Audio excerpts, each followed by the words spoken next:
The photograph slipped from Sarah Chen's trembling fingers, tumbling through the narrow airplane aisle like a leaf caught in wind. She lunged forward, her diaper bag spilling open, scattering pacifiers and baby wipes across the carpet. But someone else was faster. A hand in an expensive suit sleeve caught the photo mid-fall, and as the stranger straightened up to return it, his face went completely white. "Oh my God," he whispered, staring at the image of a chubby-cheeked 6-month-old baby girl with unmistakable dark curls and storm gray eyes. His own eyes, identical in every way, locked onto Sarah's. "You were never going to tell me?" Sarah's heart stopped. Of all the flights, all the seats, all the moments in time, Marcus Webb, a billionaire CEO, her former boss, and the father of her child, was standing 3 feet away in first class, holding proof of the secret she'd been carrying for nearly 2 years. 18 months earlier, Sarah had been living a completely different life. Fresh out of business school,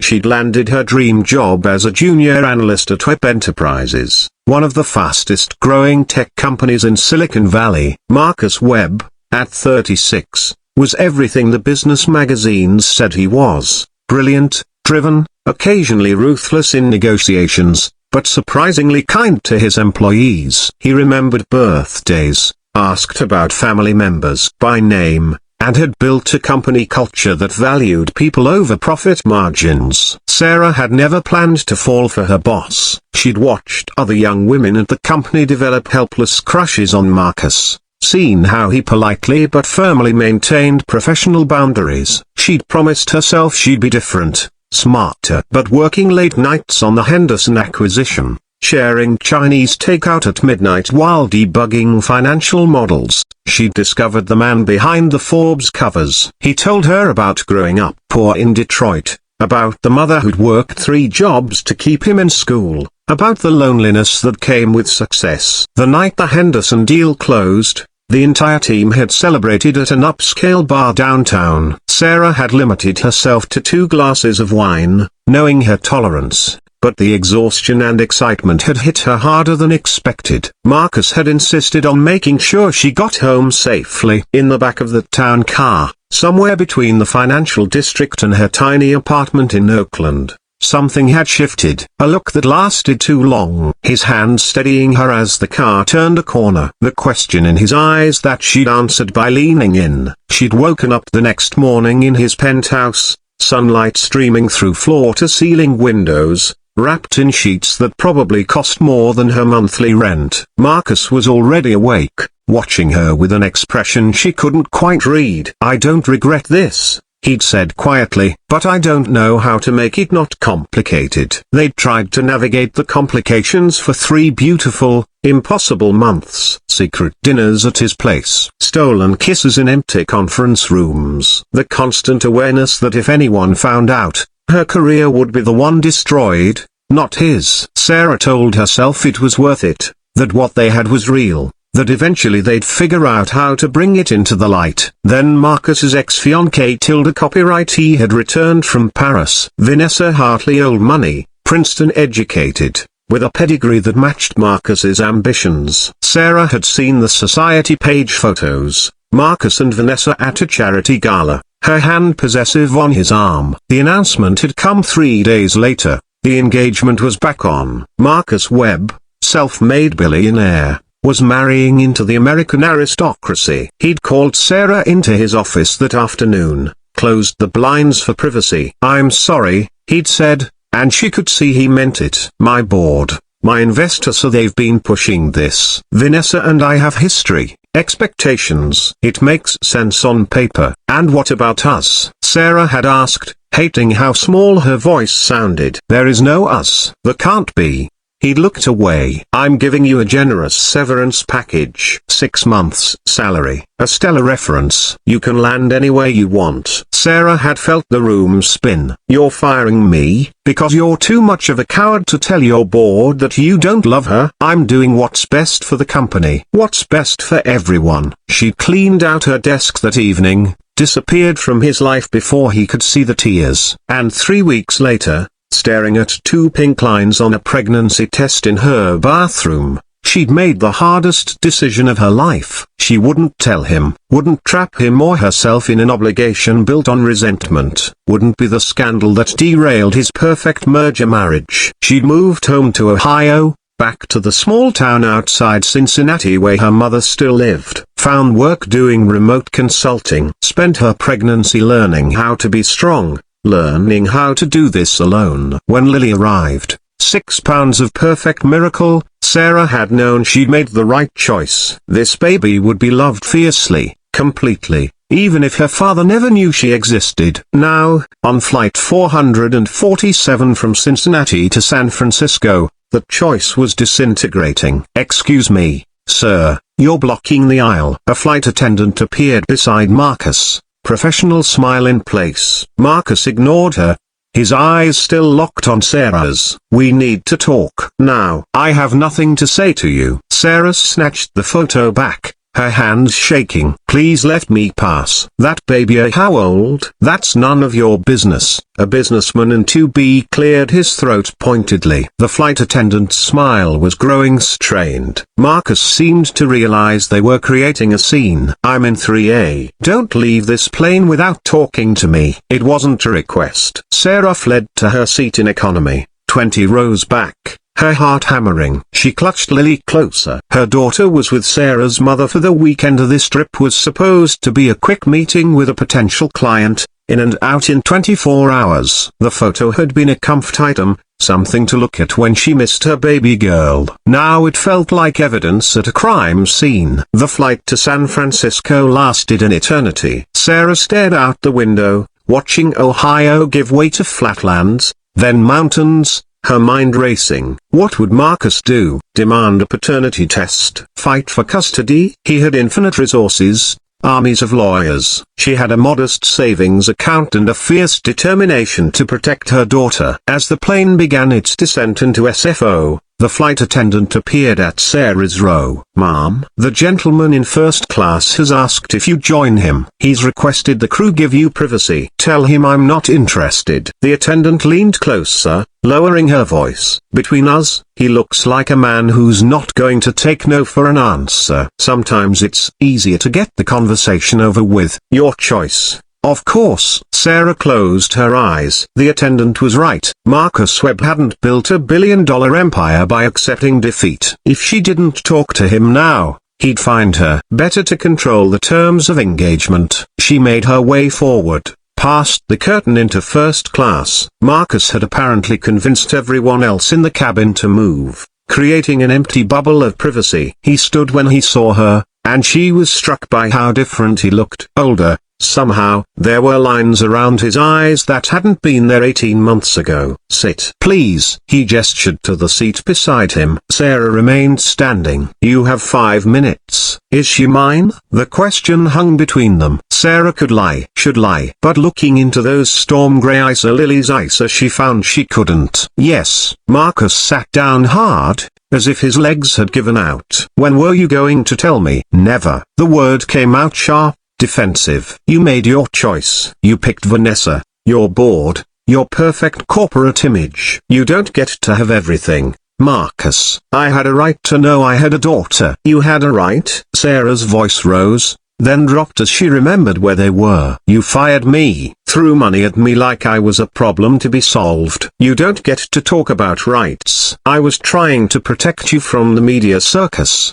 "From protect me?" Sarah laughed bitterly. "You were protecting yourself." "Don't rewrite history." Marcus ran a hand through his hair, a gesture she remembered from late nights at the office. "You're right. I was a coward. I chose what was easy, what was expected. And I've regretted it every single day since." "Really?" Sarcasm dripped from the word. "How's married life treating you?" "I'm not married. I called off the engagement 2 months after you left." He looked up at her, and the naked pain in his eyes made her breath catch. "I couldn't do it. Couldn't stand at an altar and promise forever to someone I didn't love." The board was furious. Vanessa's family threatened lawsuits. "I lost 3 major investors." "But I couldn't." His voice broke. "I couldn't keep living a lie." Sarah felt her anger wavering, which made her even angrier. That doesn't change anything. I tried to find you, called every number I had. They were all disconnected. I didn't want to be found. Clearly, the word was bitter. What's her name? Sarah hesitated,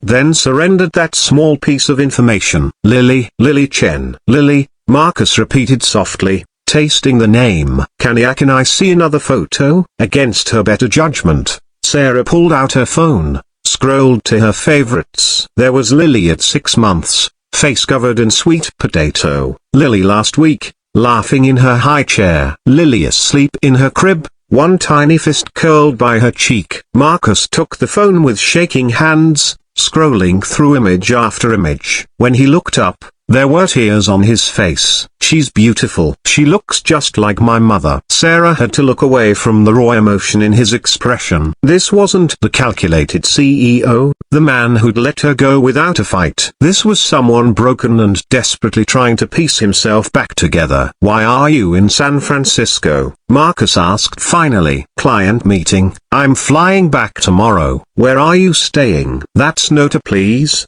Sarah, I'm not going to show up at your hotel. I just want to know you'll still be in the city, that you won't disappear again before we figure this out. There's nothing to figure out. I have full custody. You signed away any rights when you fired me. I never knew she existed. You can't. Marcus stopped, visibly fighting for control. I'm sorry. You're right. You don't owe me anything. But Sarah, please. That's my daughter. I've already missed 18 months. Don't make me miss the rest of her life. You don't get to just walk in and play daddy because it's convenient now. This isn't about convenience. Marcus's frustration boiled over. This is about my child. A child I didn't know existed because you decided I wasn't worthy of the truth. You decided that when you chose Vanessa. They stared at each other, both breathing hard. The plane's wheels touched down, the jarring impact breaking the moment. Look, Marcus said quietly as the plane taxied to the gate. I know I have no right to ask you for anything, but I'm asking anyway. Give me a chance to know her, to be part of her life. I'll sign whatever legal documents you want, accept whatever boundaries you set. Just don't shut me out completely. Sarah closed her eyes. She'd prepared for many scenarios over the past year and a half. Marcus never finding out. Marcus finding out and not caring. Marcus trying to take Lily away. She hadn't prepared for this.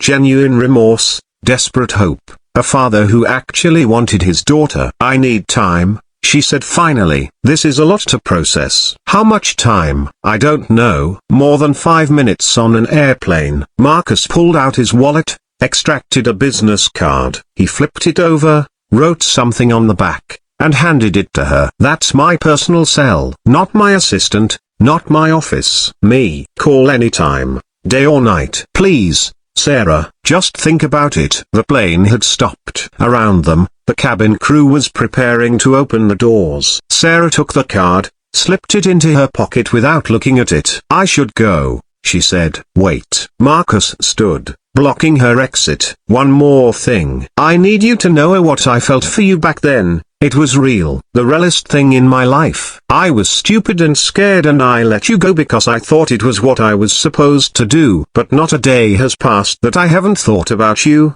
Wondered what if. Wished I could go back and make different choices. He took a shaky breath. I don't expect that to change anything. I just needed you to know. Sarah felt tears threatening, forced them back. That makes it worse. You know that you felt that way and still chose to let me go. I know. I'll regret it for the rest of my life. She pushed past him, joining the line of passengers exiting the plane. But at the door, she turned back. Marcus was still standing there, watching her with an expression of such profound loss that it made her chest ache. I'll call, she heard herself say. Not today, maybe not tomorrow, but I'll call. The hope that lit his face was almost painful to witness. 3 days later, back in Ohio, Sarah sat on her mother's worn couch with Lily asleep in her arms. The business card Marcus had given her sat on the coffee table, accusatory in its simplicity. She'd picked it up a dozen times, put it down a dozen times. You going to call him? Her mother asked gently. Janet Chen had been Sarah's rock through everything of the pregnancy, the delivery, the sleepless nights. She'd never once judged Sarah's decision to raise Lily alone. I don't know, Mom. What if he hurts her? What if he gets bored and disappears? What if he's genuinely sorry and wants to be a good father? Sarah looked down at Lily, at those storm grey eyes that were starting to drift open. How do I trust him after everything? You don't. Not right away. Trust is earned, baby. But maybe you give him the chance to earn it. Her mother squeezed her shoulder. That little girl deserves to know her daddy if he's willing to step up. And from what you told me about that plain conversation, sounds like he's willing. Sarah thought about the tears on Marcus's face, the desperation in his voice. The man who'd let her go and the man who'd begged her to stay. Could they both be real? She picked up her phone, pulled up Marcus's contact before she could overthink it further. Her thumb hovered over the call button. Then Lily made a small sound, her tiny hand reaching up to grasp Sarah's finger with surprising strength. And Sarah knew what she had to do. The phone rang twice before Marcus answered, breathless. Sarah? Hi, she said quietly. We should talk.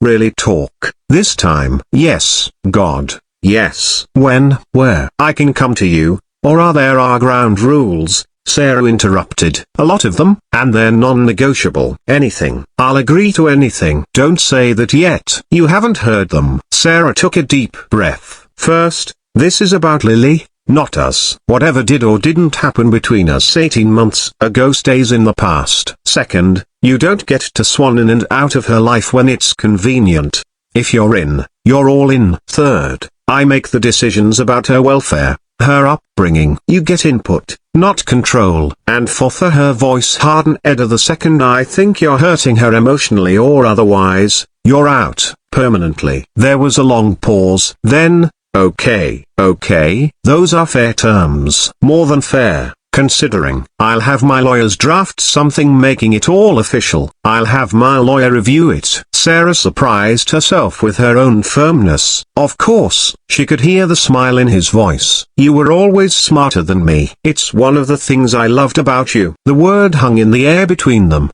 dangerous and electric. Loved. Past tense, Sarah said firmly. Right. Past tense. But something in his tone suggested otherwise. They talked for another hour, working out logistics, setting boundaries, planning a careful introduction between Marcus and Lily. By the time Sarah hung up, Lily had fallen asleep again, milk-drunk and content. Sarah looked at her their daughter, and felt something shift in her chest. Fear, yes. Uncertainty, absolutely. But also hope. The fragile, terrifying hope that maybe, just maybe, this man who'd once broken her heart had learned how to put his own pieces back together. That maybe he could be the father Lily deserved. Only time would tell. But for the first time since that pregnancy test had turned positive, Sarah felt like she wasn't facing the future alone. And somewhere in San Francisco, Marcus Webb sat in his empty penthouse,